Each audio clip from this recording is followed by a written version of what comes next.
আসসালামু আলাইকুম। ঈদ মুবারক। দেশে বিদেশে যে যেখান থেকে আমার এই ভিডিও দেখছেন প্রত্যেককে জানাই পবিত্র ঈদ উল আজহার শুভেচ্ছা। আর এই কুরবানি প্রত্যেকের জন্য বয়ানুক শান্তি এবং কল্যাণ, এবং বিশ্বজুড়ে যে অশান্তির অগ্রদূত ডোনাল্ড ট্রাম্প, তাকেও যেন আল্লাহ পাক কোনো না কোনোভাবে আসলে এই কুরবানির খাতায় একটা নামটা নিয়ে নেয়। কারণ যেইভাবে পরিস্থিতি বিগড়াচ্ছে পুরো মধ্যপ্রাচ্য জুড়ে, ঠিক ঈদের এই সময়টাতে আবারও আর একটা অস্থিতিশীল পরিবেশ তৈরি করতে যাচ্ছে মার্কিন যুক্তরাষ্ট্র। ইতিমধ্যে আপনারা জানেন যে লম্বা সময় ধরে একটা শান্তি চুক্তি আলোচনা চলছিল, যুদ্ধের একটা বিরতিও এখন চলছিল। ঠিক ঈদের 2 দিন আগে ইরানের উপর আজকে যে হামলা আবারও মার্কিন যুক্তরাষ্ট্র চালালো, আর এর রেজাল্ট হিসাবে ইরান যেটা ঘটাবে সেটার পর মুসলিম কমিউনিটি, আরব দেশগুলো ইরানের উপর ক্ষিপ্ত হবে। কেন হবে?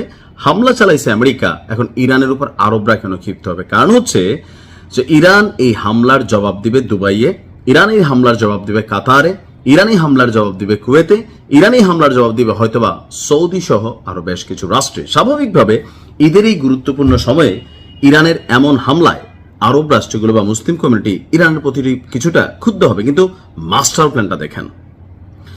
আজকে এই শান্তি চুক্তি আলোচনার মধ্যেও মার্কিন সামরিক বাহিনী ক্ষেপণাস্ত্র এবং ড্রোন হামলা চালিয়েছে, যুদ্ধ বিমান হামলা চালিয়েছে।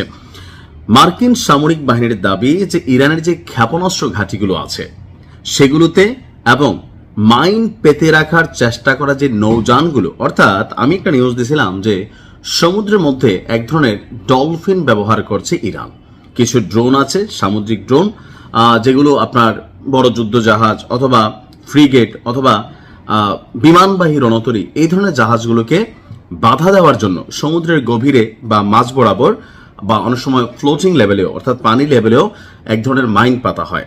তো মার্কিন যুক্তরাষ্ট্রের দাবি যে ইরানের ক্ষেপণাস্ত্র ঘাঁটিগুলো, যেগুলো আপনার কি বলা হয় যে ধরেন এই সামরিক যে যুদ্ধ জাহাজগুলো আছে আমেরিকার বিভিন্ন জায়গায়, সেগুলোকে হামলার মানে টার্গেট করে।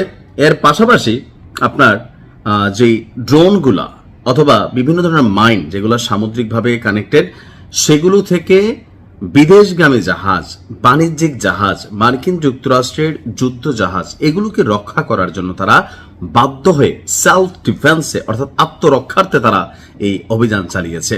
এখন ইরান কি করছে যে এই অভিযানের দরকার কোনো কিছুই না, দরকার হচ্ছে এখন ইরানের একটা গুতা দিবে। আর এই গুতার পরে ইরান স্বাভাবিকভাবে, ইরান তো আর মার্কিন যুক্তরাষ্ট্রের বিরুদ্ধে হামলা চালায় কোন রাষ্ট্রগুলোতে? ওই রাষ্ট্রগুলো, আরব রাষ্ট্রগুলো যারা মার্কিন যুক্তরাষ্ট্রের সামরিক ঘাঁটিগুলো তাদের দেশে করে রাখছে, বিমান ঘাঁটি। তারপর হচ্ছে যেমন ধরেন বাহরাইনেও ইরান হামলা চালায়। কেন? বাহরাইনে মার্কিন যুক্তরাষ্ট্রের 6ষ্ঠ নৌবহর, বিশাল আয়োজন বাহরাইনে। তো ইরান করে কি? এগুলো তো আমেরিকারই জিনিস, ইরান এগুলোর মধ্যে টাচ করে। তো টাচ করতে গেলে কি হবে? এখন একটা ঈদের সময় মার্কিন যুক্তরাষ্ট্র কি মাস্টার প্ল্যান করে দেখেন এই খেলাটা খেলছে।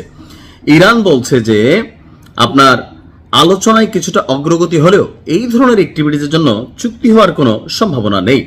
মার্কিন সামরিক বাহিনী দক্ষিণ ইরানে নতুন করে আজকে হামলা চালালো। যুক্তরাষ্ট্রের সামরিক বাহিনীর সেন্ট্রাল কমান্ড তারা বলছে যে আপনার আত্মরক্ষার্থে এসব হামলা চালানো হয়েছে এবং এর উদ্দেশ্য ছিল ইরানি বাহিনীর হুমকি থেকে মার্কিন সেনাদের সুরক্ষা দেওয়া।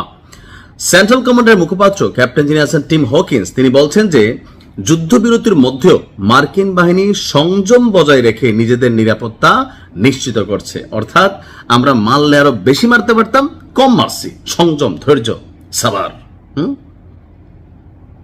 আমার মনে হয় আর কি ইরান আজকের এই রিয়াকশনটাতে আসলে কিভাবে রিয়াকশন দিবে আমি জানি না। তবে আরব দেশগুলোতে এই মুহূর্তে কোনো ধরনের অভিযান চালালে স্বাভাবিক লেভেলে মানুষের কাছে ইরানের প্রতি একটা নেগেটিভিটি তৈরি হবে। হামলার আসল লক্ষ্য ছিল দক্ষিণাঞ্চলীয় বন্দরনগরী বন্দর আব্বাসের কাছে একটি এলাকা।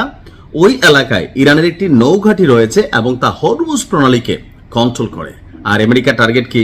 যে হরমুজ প্রণালীতে যা যা ঘটনা আছে বা ইরান যেভাবে টার্গেট করে রাখছে বা কন্ট্রোলিং করছে, কন্ট্রোলিং এর যেই খুঁটিগুলা এগুলোকে ঘুরাই দেওয়া।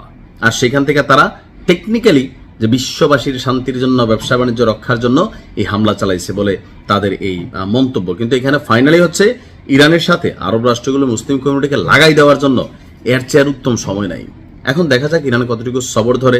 আমার মনে হয় ইরানের উচিত 2টা দিন ধৈর্য ধরা, ঈদরা শেষ, এরপর দিন থেকে ইরান ধরেন তাদের মতন করে খেলা উচিত আরেকবার নতুন করে। আল্লাহ ইরানকে ফতেহ দান করুন। ভালো থাকুন। আসসালামু আলাইকুম।